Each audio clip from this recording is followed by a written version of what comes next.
एक पौराणिक कथा के अनुसार एक सबरी नाम की एक महिला थी और वह भील जाति की थी। इनके पिता भीलों के मुखिया थे जिन्होंने सबरी का विवाह तय किया था। लेकिन आदिवासियों की एक प्रथा थी कि वह कुछ भी शुभ कार्य से पहले बलि देते हैं, लेकिन सबरी से यह नहीं चाहती थी कि एक बेजुबान जानवर की बलि दूं। इस प्रथा के बारे में सुनकर सबरी को बहुत बुरा लगा। सबरी पूरी रात भेड़ और बकरी के बारे में सोचती रही, मैं अब क्या करूं कि मैं इनको बचा पाऊं। तब सबरी के मन में एक ख्याल आता है कि मैं इन बेजुबान जानवरों की बलि नहीं चढ़ने दूंगी। तब वह अपने घर से रात को घर छोड़कर चली जाती है और सोचती है कि मैं घर छोड़कर तो चली आई हूँ, मुझे इस घर पर कोई नहीं आने देगा। लेकिन वह अब और क्या कर सकती थी, तो वह चली जाती है। उसके बाद सबरी घने जंगल में पहुंच जाती है और एक आश्रम में जाकर शिक्षा प्राप्ति के उद्देश्य से वह आश्रम में गुरुजी से कहती है कि आप मुझे शिक्षा दें। लेकिन सबरी नीच जाति के होने के कारण गुरुजी उसे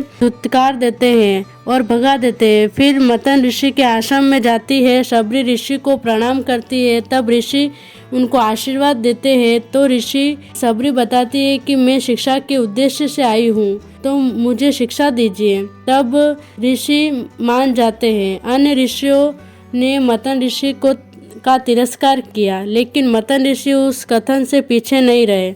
उस दिन से सबरी भी सबके साथ शिक्षा लेने लगी और गुरुकुल के आचरणों को अपनाने लगी। शाम को सभी के लिए खाना व सारा काम किया करती थी। कई वर्ष बीत गए। मतन ऋषि सबरी के गुरु भक्ति से बहुत प्रसन्न हुए। मतन ऋषि का शरीर दुर्बल हो चुका था, इसलिए उन्होंने सबरी को अपने पास बुलाया और कहा, पुत्री, मेरा शरीर दुर्बल हो चुका है, तो मैं अपनी देह यही छोड़ना चाहता हूँ, लेकिन उससे पहले तुम्हें आशीर्वाद देना चाहता हूँ। बोलो, तुम्हें क्या चाहिए। अब सबरी कहती है कि हे गुरुवर, आप ही मेरे पिता हैं, आपके कारण ही मैं जीवित हूँ, आप मुझे अपने साथ ले जाइए। अब ऋषि कहते हैं, नहीं पुत्री, मेरे बाद इस आश्रम का ध्यान रखना है। तुम्हारे जैसे गुरु भक्त को तुम्हारे कर्मों का उचित फल मिलेगा। एक दिन भगवान राम तुमसे यहाँ मिलने आएंगे और उस दिन तुम्हारा उद्धार होगा, तुम्हें मोक्ष की प्राप्ति होगी। इतना कहकर गुरुजी देह त्याग कर समाधि ले लेते हैं।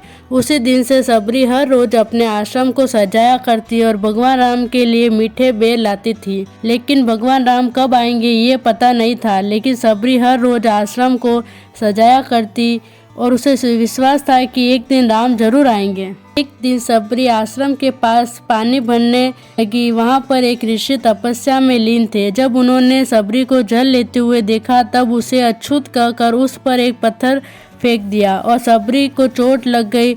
उस बहता रक्त तालाब में गिर गया और पूरा तालाब बेहता रक्त सा हो गया। तालाब पूरा रक्त का हो गया। तब ऋषि कहते हैं, तेरे अछूत होने से तालाब का जल अपवित्र हो गया है। तूने पाप किया है, तू पापी है। मेरे क्रोध से बचना है तो अभी यहाँ से चली जा। ऋषि के कटु वचन सुनकर सबरी वहाँ से चली जाती है। उसके जाने के बाद ऋषि तप करने लगते हैं और बहुत प्रयास किए, लेकिन तालाब से भरे रक्त को सही नहीं कर पाए। उसमें सभी पवित्र गंगा यमुना का जल डाल दिया, लेकिन रक्त साफ नहीं कर पाए। कई वर्षों बाद जब राम सीता हरण के बाद सीता की खोज में आए, फिर ऋषियों ने राम से आग्रह किया कि वे अपने चरणों से इस तालाब को सही करें। अब राम जी ने ऐसा ही किया, लेकिन कुछ भी नहीं हुआ। ऋषियों ने भगवान राम से जो भी कहा, लेकिन रक्त जल से अलग नहीं हुआ।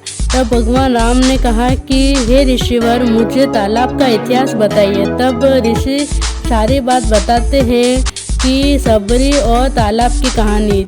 अछूत सबरी के रक्त से इस तालाब को अछूत किया है। तब श्री राम कहते हैं कि यह देवी सबरी के रक्त से नहीं, मेरे हृदय का है। आपने अपने अपशब्द से घायल किया है। मुझे देवी सबरी से मिलना है, उन्हें हमारे आने का संदेशा भिजवा दे। तब सबरी को बुलावा भेजा जाता है। सबरी राम के आने की प्रतीक्षा में अपनी कुटिया को सजा रही थी। राम का नाम सुनते ही सबरी दौड़ी चली जाती है। मेरे राम आ गए, सबरी के राम आ गए, मेरे प्रभु राम आ गए। मतन ऋषि का कथन सत्य हुआ, मेरे राम आ गए। और सबरी के मात्र धूल से ही तालाब का सारा रक्त साफ हो गया। तालाब का पानी स्वच्छ और सुंदर हो गया। फिर राम कहते हैं, हे ऋषिवर, मैंने सब किया लेकिन तालाब को रक्त साफ नहीं हुआ। मात्र मेरी भक्त सबरी के मात्र धूल से ही यह तालाब स्वच्छ हो गया। राम की बात को सुनकर ऋषिवर को अपने कथन पर बहुत अफसोस होता है। फिर सबरी भगवान राम को अपने साथ आश्रम लाते हैं। उस दिन भी सबरी अपना आश्रम फूलों से सजाती है और बाग से चक चक कर सबसे मीठे बेर प्रभु श्री राम के लिए चुनती है और पूरे उत्साह के साथ प्रभु राम का स्वागत करती है। बड़े प्रेम से अब झूठे बेर परोसती है।